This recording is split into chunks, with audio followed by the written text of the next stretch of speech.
अस्सलामुअलैकुम। सवाल है हुरूफ़ इल्लत वोवेल लेटर किसे कहते हैं। पहले का भी मेरा एक सवाल था, इसी को स्वर वर्ण व्यंजन वर्ण पहले का क्लास भी हो चुका है इसके बारे में, लेकिन लिखाया नहीं गया था। है क्या इसकी परिभाषा दें, यानी किसे कहते हैं, आप क्या समझते हैं इसे? तो जगह कम है इसलिए इंग्लिश में लिख दिए हैं। जो बीता हुआ क्लास है उसमें तो हिंदी में भी लिखे थे, इंग्लिश में भी लिखे, इसमें सिर्फ उर्दू और इंग्लिश में लिखे हैं। लिखा है हुरूफ़ इल्लत किसे कहते हैं, बाकी हिंदी में और इंग्लिश में समझा देंगे। यानी वोवेल लेटर, वोवेल लेटर किसे कहते हैं, ठीक। लेकिन याद रखना है, जो उर्दू में वोवेल लेटर की संख्या होती है और हिंदी में अलग है और इंग्लिश में अलग है, ठीक। बाकी हुरूफ़ इल्लत और वोवेल लेटर यानी स्वर वर्ण, ये तो जानते हैं, ये मीनिंग एक ही है, ठीक। यहाँ लिख दिए हैं जवाब में, उर्दू में हुरूफ़ इल्लत उस हुरूफ को कहते हैं जिसकी अदायगी ज़बान और दांत टकराने नहीं है। यानी साफ साफ बोला जाता है, समझ आ रहा है ना, टकराने नहीं है और बिल्कुल आसानी से अदा हो जाती है। क्या? बिल्कुल आसानी से अदा हो जाती है, उस हुरूफ को हुरूफ़ इल्लत कहते हैं। तो हुरूफ़ इल्लत यानी याद करने का तरीका क्या है, बोलेंगे वाय क्या है, अलिफ वाव या, यानी यहाँ हम लिखे वाव अलिफ या, क्या लिखे, हुरूफ़ इल्लत 3 है। कितने हैं? 3 है, अलिफ वाव या, यानी वाव अलिफ या। तो याद करने का सही तरीका क्या है, वाय, बस फॉर्मूला याद रखना है, ये ट्रिक मंत्र, वाय हुरूफ़ इल्लत है, वाय यानी वाय क्या है, वाव अलिफ है ना, या वाव अलिफ या। लेकिन इंग्लिश में कितने हैं वो हुरूफ़ इल्लत? 5 हैं। कौन कौन? बहुत अच्छा, AEIOU है ना, ठीक। इसमें कितने हैं?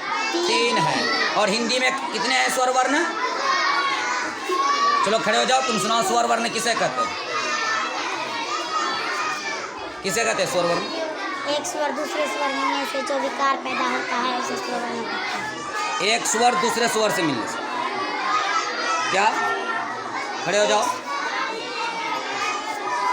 स्वर वर्ण किसे कहते हैं?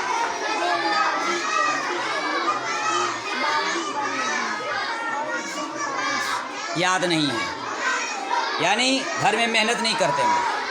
जब मेहनत करेंगे तभी होगा। पढ़ लिए, किताब को लजा कर किसी कोठरी के अंदर घुसा दिए या छट्टा परख देने से पढ़ाई नहीं हो जाती है। पढ़ाई करने के लिए रात में और सुबह मेहनत करना होगा। सवाल को उतार लिए, लजा कर जो है कि कॉपी को, जब कॉपी पूरी हो जाती है, नमकीन झाल मुड़ी खा लिए बेच कर, इससे पढ़ाई तालीम हासिल नहीं होती है। इसे तालीम हासिल करने के लिए जिस तरीके से लोहा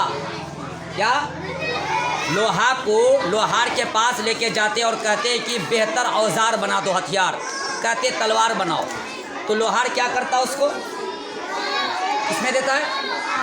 आग में, ना कि उसमें मरहम पट्टी लगाकर, पॉलिश कराकर, क्रीम लगाकर पेटी में, संदूक में नहीं रखता है। कहाँ देता है? आग में। समझ में आ रहा है ना? लोहा गर्म होता है, उसके बाद फिर लोहार क्या करता, आग से निकालकर फिर हथौड़ा का, हैमर का चोट मारता है, बड़ा बड़ा चोट, ठीक। उसके बाद फिर वो आकार बदलता है, उसकी शक्ल जो है बदलने लगती है। समझ में आ रहा है ना? उसी हिसाब से तुम भी एक लोहा हो, तुमको चोट भी सहना होगा, आवाज़ को भी बर्दाश्त करना होगा उस्ताद का, लेकिन जो उस्ताद बोले तो उस पर अमल करना होगा। अगर लोहा अमल ना करे तो औजार हथियार नहीं बन सकता। समझ में आ रहा है कुछ? तो जो कह रहे हैं उसको मानो। खड़े कर दिए, अगर पनिशमेंट दे दिए, सज़ा दे दिए, तो खड़े हो जाओ। याद नहीं करोगे, खड़े कर देंगे, खड़े हो जाओगे। इसलिए मेहनत करो तीनों लैंग्वेज में, तीनों भाषा में, और समझने की कोशिश करो। तो उर्दू में हुरूफ़ इल्लत 3 है, उसको याद कर लेना, वाव अलिफ या अलिफ वाव या, ठीक। क्या बोलते हैं इंग्लिश में? इंग्लिश में वोवेल लेटर। क्या लिखा हुआ है, दिखाई पड़ रहा है ना? ठीक। हुरूफ सही क्या लिखे? कॉन्सोनेंट। क्या है? कॉन्सोनेंट।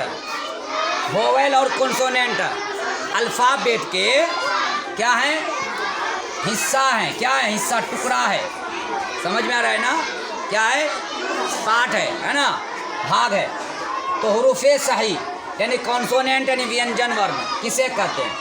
हुरूफ तहजी में से यानी अल्फ़ाबेट में से हुरूफ इल्लत को छोड़कर बाकी सब हुरूफ सही कहलाते हैं। क्या कहलाते हैं? हुरूफ सही। अब आगे का सवाल है, मुफर्रद या मुरक्कब हुरूफ किसे कहते हैं? नूरानी कायदा में पढ़ें, मुफरदात, मुरक्कबात। अलग अलग हर्फ को मुफरदात कहते हैं, मिले जुले को मुरक्कबात कहते हैं, मुरक्कब। ठीक। तो यहाँ क्या है लिखे? मुफरद और मुरक्कब हुरूफ भी कलिमा या हुरूफ तहज्जी की किस्में हैं। बोलोगे सर हाफिज़ साहब, कारी साहब, मौलाना साहब, ये कहाँ से लाए? आप बोलते हैं कि कलिमा की 3 किस्में हैं, इस्म, फ़ेल और हर्फ। फिर ये कहाँ से? ये भी क्या है? ये भी है कलिमा का, यानी कलिमा का 2 किस्में में आ गया। और क्या है? या इस तरीके से हुरूफ तहज्जी का बोल सकते हो। क्या? हुरूफ तहज्जी। तहज्जी की किस्में हैं जिनकी कुल तादाद कितने हैं? 51 है। कितने हैं? जिनमें मुफर्रद कितने हैं? ये मुफरद कितने हैं? मुफरद हुरूफ 36 हैं और मुरक्कब हुरूफ 15 हैं। अब 36 कौन कौन है? अलीफ, बा, पा, ता, सा, जीम, चा, यानी अलग अलग। ठीक। अब मुफरद में कौन आ गया? भा। क्या? ये मिले जुले को भा है ना? भा, था, हा, था है ना? इस तरीके से झा, छा, धा, ढा, ढ़ा। समझ में आ रहा है ना? खा, घा, ला, म्हा, ये सब है मुरक्कब। कितने हैं? 15 हैं। समझ में आ रहा है ना? बाकी इसमें जो मुफरद और मुरक्कब जो हैं, आप बोलोगे इंग्लिश में कौन है? वही अल्फ़ाबेट यानी वही वर्णमाला। हिंदी में का, खा अलग अलग है ना? अलग अलग। का अलग है, ख अलग है, ए अलग है, बी अलग है, सी अलग है। समझ में आ रहा है? इसी को क्या बोलते हैं? मुफरद। और यही से क, ल, कल है ना? एम, वाई, माई, ये मिल के एक क्या बन जाता है? शब्द बनता है। क्या बनता है? वर्ड बनता है, लफ्ज़ बनता है। समझ में आ रहा है ना? तो उसको क्या बोलते हैं? मुरक्कब बोलते हैं। ठीक।